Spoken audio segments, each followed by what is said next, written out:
ఎలా ఉంది plan?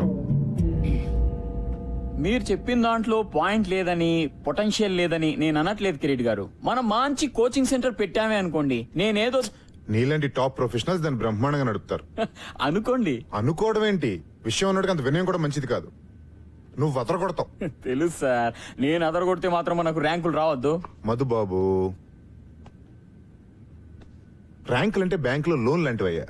Procedure తెలిస్తే అవి వస్తూనే ఉంటాయి. ఒకసారి రావడం మొదలు పెట్టిన తర్వాత మచ్చికైన జాతి కుక్కలా మన వెంటే ఉంటాయి. ఆ సంగతి నాకు వదిలేసాయి. మీ కిరీట్ దాస్ అని కాదు, టోపీ దాస్ అని పేరు పెట్టాల్సింది మీ అమ్మా నాన్న. ఇంతకీ ఈ హైటెక్ కోచింగ్ సెంటర్ మన స్కూల్లో పెట్టడానికి స్థలం ఎక్కడి నుంచి తీసుకొస్తారు? మీ లెక్కల టీచర్లకి ఎక్కాలు తప్పించి లోక జ్ఞానం తక్కువయ్యా. గోల్కొండ హై స్కూల్ ఒకప్పుడు గొప్ప స్కూల్ అని చెప్పుకోవడానికి చరిత్ర అయితే ఉంది గాని చెప్పడానికి చిప్పట్టు తిరుగుతుంది. ఏదో మా ట్రస్టీల దేవాల ఐసీయూలో ఉంది గాని లేతే ఈ పాటికి అంత్యక్రియలే ఇక్కడ షాపింగ్ మాల్ రావాల్సింది తెలుసా. నేనే ఆపాను. ఎందుకు? మన కోచింగ్ మాల్ కట్టడానికి. మరి స్కూల్ కూల్ చేస్తారా?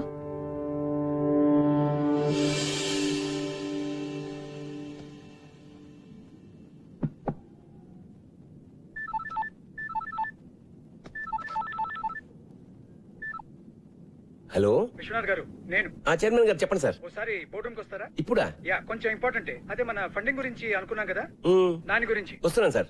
Thanks for coming at short notice. Vishwanath garu, మన బోర్డు అందరికీ జిహెచ్ఎస్ అంటే ఒక ప్రత్యేకమైన అభిమానం, ఇష్టం ఉన్నాయి. కానీ రిజల్ట్స్ లేకుండా ఈ స్కూల్కి డబ్బులు ఇన్వెస్ట్ చేయడం చాలా కష్టం. కనీసం ఒక్క ఆస్పెక్ట్లో, స్పోర్ట్స్, అకాడమిక్స్ ఆర్ మీకు ఇష్టమైన క్రికెట్లో ఏదో ఒక్క దానిలో జిహెచ్ఎస్ ని మళ్ళీ టాప్ పొజిషన్ కు తీసుకుని వెళ్ళండి. I'm with you. లేకపోతే ట్రస్టీలు ఒప్పుకోవట్లేదు. కిరీట్ దగ్గర ఒక ప్రపోజల్ ఉంది, దాన్ని అందరూ సపోర్ట్ చేస్తున్నారు. కిరీట్? యా, కిరీట్ అంటే ఏదో బిజినెస్ ప్రపోజల్ అయి ఉంటుంది. Of course. మన స్కూల్ గ్రౌండ్ లో ఒక ఐఐటి ఎంసెట్ కోచింగ్ సెంటర్ కట్టాలని Kireet idea. What? I can't believe it. ఇది చాలా దారుణం సార్. ఆ గ్రౌండ్ లేకపోతే జిహెచ్ఎస్ ఆత్మ లేనట్టు సార్. ఎంత చరిత్ర ఉంది సార్ ఆ గ్రౌండ్ కి. ఎన్ని జ్ఞాపకాలు, ఎన్ని విజయాలు. ఆ గ్రౌండ్ లేకపోతే. విశ్వనాథ్ గారు, ఏళ్ల కిందటి జ్ఞాపకాలకి ఏం విలువ ఉంటుందండి కిరీట్ లాంటి వాడికి? మీరేమైనా చేసి ఆ గ్రౌండ్ ని కాపాడాలి. ఏ క్షణమైనా కిరీట్ ఈ ప్రపోజల్ తో మీ దగ్గరికి రావచ్చు. అందుకే మిమ్మల్ని ముందే పిలిచి చెప్తున్నాను. Thank you mister Shah. Good luck.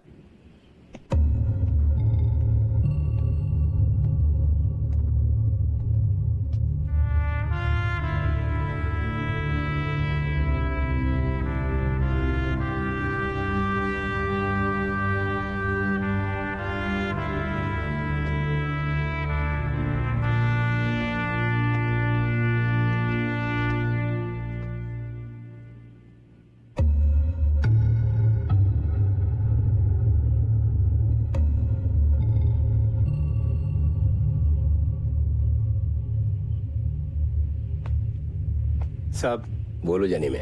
మీరేమీ అనుకోకపోతే నేను ఒక మాట చెప్తాను సార్ మీకు. అనుకునే మాటే చెప్పు. మన పోరగాళ్ళకి ఒక మంచి క్రికెట్ కోచ్ని పెట్టండి సాబ్. ఎందుకంటే నాకంటేనే ఘోరంగా ఆడుతున్నారు వీళ్ళు. 15 సార్ల క్రితం మీరు ఉన్నప్పుడు సాబ్ ఎంత బాగుండేది. టైం వచ్చింది. మీరు మర్చిపోలేదా సాబ్? బోర్డుని మర్చిపోయిన విషయం ఎలా మర్చిపోతాను? ఆ పెయింట్ కింద ఓ పేరుండేది గుర్తుందా? అవును సాబ్. అతను ఎక్కడున్నాడు ఇప్పుడు?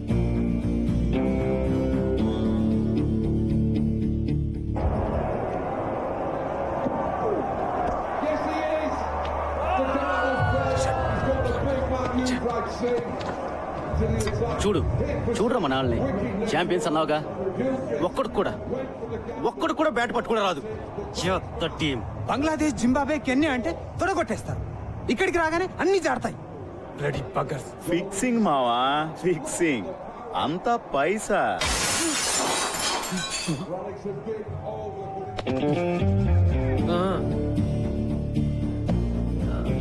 సారీ అండి, ఇంకా వేరే ప్లేస్ లేదు. ఉన్నా మీ కామెంటరీ వినే ఛాన్స్ రాదు. ఏంటే?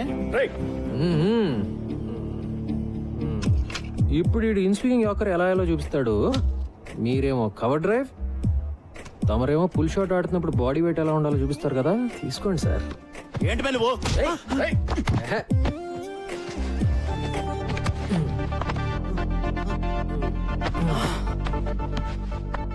మన దేశంలో ఒకటే ఒక జబ్బు బాబాయ్. తెలిసిన విషయం సరిగ్గా చేయకపోవటం, తెలియని విషయం గురించి అతిగా మాట్లాడటం. నిన్ను చూడడానికి మాత్రం చదువుకున్న వాళ్ళగా ఉన్నావు. అప్పటి నుంచి ఇండియా టీంని తిడుతూనే ఉన్నావు. నీకేం చెప్తే అర్థం అవుతుంది? మ్యాచ్ మధ్యలో వర్షం కురిసి గాలి వాటం మారింది, బ్రెట్లీ మిషెల్ జాన్సన్ లో బాల్ స్వింగ్ చేయడానికి ఆ మాత్రం చాలు అని చెప్తే అర్థం అవుతుందా? లేకపోతే ఓల్డ్ బాల్ ని రివర్స్ స్వింగ్ చేయడం నేర్చుకున్న Stuart Clark in swing yorker అద్దరగొట్టాడని చెప్తే అర్థం అవుతుందా? వాళ్ళు 100 కొడితే మనం 101 కొట్టాలి, లేకపోతే మనం 100 కొడితే వాళ్ళు 99 దాటి కొడతాం. అంతే నీకు తెలిసిన క్రికెట్ కదా. వదిలే సంపత్ సార్, మీరు కూడా రారా పదరా. ఎందుకు సంపత్ వాళ్ళతో? కోచింగ్ కోటింగ్ బాగానే ఇచ్చాను కదా.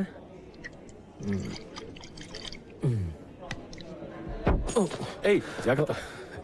Sorry about the table.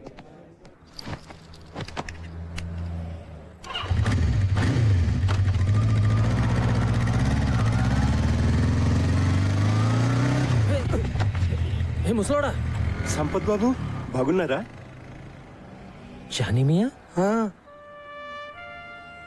GHS Janimiya? అవును. ఏంటిలా? ఏంటి సార్?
ఎక్స్క్యూజ్ మీ, ఎవరు కావాలి మీకు? విశ్వనాథ్ గారు. ప్రిన్సిపల్ గారా? యా, నన్ను కలవమన్నారు. ఐమ్ సంపత్. ఓ, ఇలా వెళ్తే క్వాడ్రాంగిల్ వస్తుంది, ఎడం వైపు 2 రూమ్. తెలుసండి. మీరు అడ్డంగా నిలబడింది మా స్టాఫ్ రూమ్కి వెళ్ళే మెట్లని కూడా తెలుసా మీకు? సారీ. That's okay. మీరు ఇంగ్లీష్ టీచరా? మీకెలా తెలుసు? యూజువల్గా బాగుండేది వాళ్ళే కదా. క్వాడ్రాంగిల్, ప్రిన్సిపల్ మీకు తెలుసు కదా?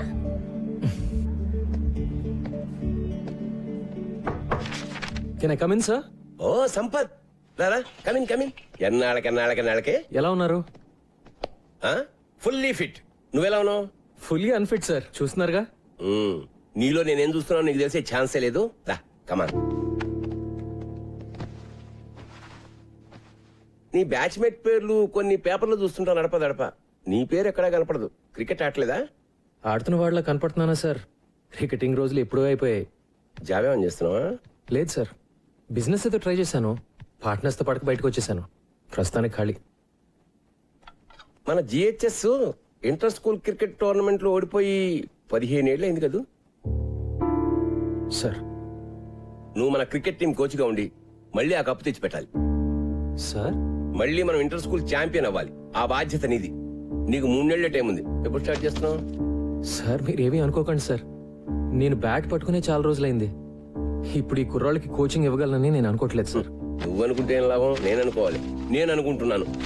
అంటే నా ఉద్దేశం అది 3 నెలల్లో నన్ను వదిలేండి sir please. Appointment order type కూడా చేయించానయ్యా నన్ను కాదనమని. అది కాదు సార్, మీరు సంపత్, ఇది క్రికెట్ టీం ఛాంపియన్షిప్ గెలవడం గురించి మాత్రమే కాదయ్యా, విషయం చాలా పెద్దది. సార్ నేను అనేది విశ్వనాథ్ గారు, విశ్వనాథ్ జీ దొరికారు. Please come in. బాగున్నారా? ఫైన్. ఏం లేదు సార్, విషయం చిన్నదే. దానికి మళ్ళీ ఫార్మల్ బోర్డ్ మీటింగ్ ఎందుకని అందరం మీ దగ్గరికి వచ్చాం. హలో. మీరు ఎలాగో ఓకే అనేస్తారు అనుకోండి. కూర్చోండి సార్, కూర్చోండి. ఏమీ లేదు సార్, మన ప్లే గ్రౌండ్ వేస్ట్ గా పడుంది. దాంట్లో చిన్న కోచింగ్ సెంటర్, అదే ఎంసెట్ ఐఐటి లాంటి ఒక కోచింగ్ సెంటర్ కట్టి పిల్లల్ని పేరెంట్స్ ని అట్రాక్ట్ చేసాం అనుకోండి, నా మాట నమ్మండి, సంవత్సరంలో మన స్కూల్ జాతకం మారిపోతుంది. అంటే ఏమంటారు? కిరీట్ గారు- సార్, ఇప్పుడు మన పిల్లలు మరీ దారుణంగా తయారయ్యారు సార్. నిన్న కాక మొన్న ఒక చిన్న గదిలో ఐఐటి ఎంసెట్ కోచింగ్ సెంటర్ పెట్టినోడు కూడా వెళ్ళని చూసి నవ్వుతున్నాడు సార్. అదిగా సార్ నేను చెప్పేది, కోచింగ్ సెంటర్ల పేరుతో పిల్లల్ని గదుల్లో కుక్కి ఊరికే పాఠాలు రుబ్బిస్తే అది చదువు కదా సార్. జిహెచ్ఎస్ అలాంటి స్కూల్ కాకూడదనే నా బాధ. సార్. ఎడ్యుకేషన్ అంటే అన్ని ఉండాలి సార్, అదే జిహెచ్ఎస్ ఫిలాసఫీ. ఆటలు, ఎక్స్ట్రా కరిక్యులర్ యాక్టివిటీస్ లేకపోతే పిల్లలు మగ్గిపోతారు. జిహెచ్ఎస్ ప్లే గ్రౌండ్ ఈ స్కూల్ చరిత్రలో చాలా ముఖ్యమైన భాగం సార్. గొప్ప గొప్ప ఫిలాసఫీలు అమలు చేయడానికి మన చారిటీ అని నడపట్లేదు సార్. అయినా మీరు ప్లే గ్రౌండ్ గా పిలిచేది కొన్ని కోట్ల ఖరీదు చేసే జిహెచ్ఎస్ రియల్ ఎస్టేట్ ప్రాపర్టీ. మీ ఇంటి వెనకాల పెరడు కాదండి. చదువు సంగతి వదిలేండి సార్, ఒక్క ఆటలో అయినా జిహెచ్ఎస్ కనీసం లాస్ట్ పొజిషన్ లో ఉందా సార్? చెప్పండి. మన ఈ బ్యూటిఫుల్ ప్లే గ్రౌండ్ లో గేదెలు మేయడానికి గడ్డి కూడా లేదండి. ఆవార కుర్రాళ్ళు గిల్లిదండలాడడానికి, ముసలోళ్ళు మార్నింగ్ వాకులు చేయడానికి తప్ప దేనికి పనికి రావట్లేదు. ఇలాంటి బంజర భూమి బంగారం చేద్దాం మొర్రో అంటే దానికి ఇంత డిస్కషన్ ఏంటి సార్? జెంటిల్మెన్, నాకు ఒక్క సంవత్సరం టైం ఇవ్వండి. జిహెచ్ఎస్ ని ది బెస్ట్ స్కూల్ గా మునిగిపోతున్నాను రా మగడా అంటే గట్టిగా ఏదో గోల్డ్ మెడల్ వస్తుందంటారండి సార్. మీకు అర్థం కావట్లా సార్, ఇక్కడ డబ్బులు లేవు. మీ కళలు, క్రికెట్, గూటి బిళ్ళ సర్టిఫికేట్ 4 తీసుకోవడం కూడా పనికిరావండి. ర్యాంకులు సార్, ర్యాంకులు కావాలి సార్. కాస్త ప్రాక్టికల్ గా బిజినెస్ మ్యాన్ లో ఆలోచించండి.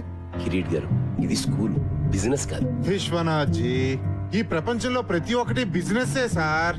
ఈ రోజుల్లో చదువు అద్భుతమైన బిజినెస్ సార్, నా మాట నమ్మండి ప్లీజ్. నిజంగానా? అలా అని ఎవరండి చెప్పింది మీతో? ఎక్స్క్యూజ్ మీ,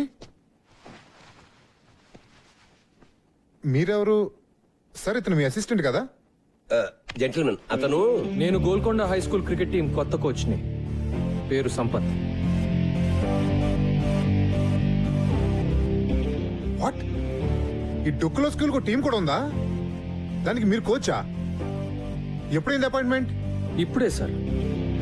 ఓ, ప్రిన్సిపల్ గారు అపాయింట్ చేశారంటే మ్యాటర్ చాలా సీరియస్ అనమాట. ఏం సాధిద్దాం సార్ మీరు? 15 సంవత్సరాల నుంచి లాస్ట్ నుంచి సెకండ్ ప్లేస్ లో ఉన్నాం. ఈసారి లాస్ట్ నుంచి ఫస్ట్ ప్లేస్ కొట్టేద్దామనే. ఇంకో 3 నెలల్లో ఇంటర్ స్కూల్ నాకౌట్ టోర్నమెంట్ జరగబోతుంది. ఈ ఏడాది కాబోయే ఛాంపియన్స్ మన జిహెచ్ఎస్ క్రికెట్ టీం అని నేనంటే.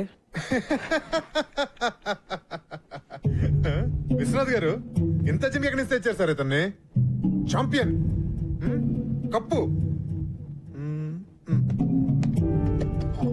కప్పు, కప్పే మ్మ్హ్మ్. మరి కప్పులు గెలిస్తే కబోర్డులు నిండుతాయి గానీ లాభం ఏంటి సార్? ఉంది సార్. నా టీం పర్ఫార్మెన్స్ వల్ల జిహెచ్ఎస్ స్టూడెంట్స్ అందరూ బెటర్ గా చదువుతారని కూడా నేనంటే. ఏంటి సార్ ఇది? సీరియసా తమాషానా? సీరియస్ గానే అంటున్నాను సార్. నేను చెప్పినట్టు జరిగితే మేము అడిగింది ఇస్తారా? విశ్వనాథ్ జీ, ఈ ఛాలెంజ్ మీదా అతందా? కిరీట్ గారు, నాకు తెలుసు కదా మీకు ఛాలెంజ్ అంటే ఇష్టం అని. నా బతుకంతా ఛాలెంజ్లు గెలుపులేగా. మీరన్నదే నిజంగా జరిగితే నరుడా, ఏమి నీ కోరిక? ఎప్పటికీ ఈ జిహెచ్ఎస్ గ్రౌండ్ లో వేరే కన్స్ట్రక్షన్ జరగకూడదని లీగల్ గా ఒక తీర్మానం చేయాలి. What is this? ఇదేమైనా సినిమా అనుకుంటున్నారా? జోకులు చాలు. Please wait sir, wait. Vishwanath garu, Vishwanath గారు, నా కోచింగ్ సెంటర్కి బాగానే చెక్ పెట్టారు సార్. ఓకే. ఒక్క రూల్ ఏంటంటే, మీ దద్దమ్మ టీం ఓడిపోతే మీరు మీ గురు విశ్వనాథ్ గారు రిజైన్ చేసి వెళ్ళిపోవాలి. మళ్ళీ దరిదాపుల్లో కనపడకూడదు. ఒకవేళ నేను ఓడిపోతే ట్రస్టీగా రిజైన్ చేస్తా. ఓకే? పర్ఫెక్ట్. 3 నెలల్లో మీరు, నేను. So the meeting is over. ఏదనుకుంటే చాలా ఎక్సైటింగ్ గా జరిగింది కదా. కృష్ణాజీ బయలుదేరతా. All the best champion.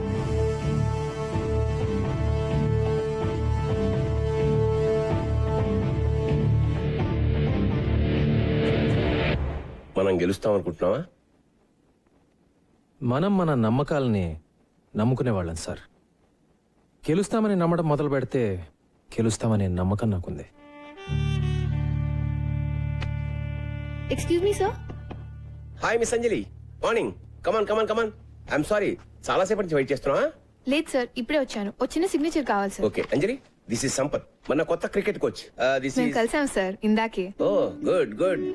Sampath GHS old student, brilliant cricketer. తెలుసు సార్. రియల్లీ? ఎలాగా? సాధారణంగా క్రికెటర్స్ ఎంత బాగుంటారు కదా sir. Oh is it? Glad to have you here.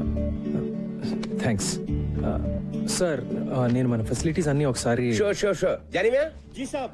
3:30 కల్లా ఆ క్రికెటర్ కుర్రాళ్ళందరినీ మన గ్రౌండ్ కు రమ్మని చెప్పి నోటీస్ టైప్ చేసి ఓకే సాబ్. ముబారక్ సాబ్, ముబారక్. ఇప్పుడే తీసుకొస్తాం సాబ్.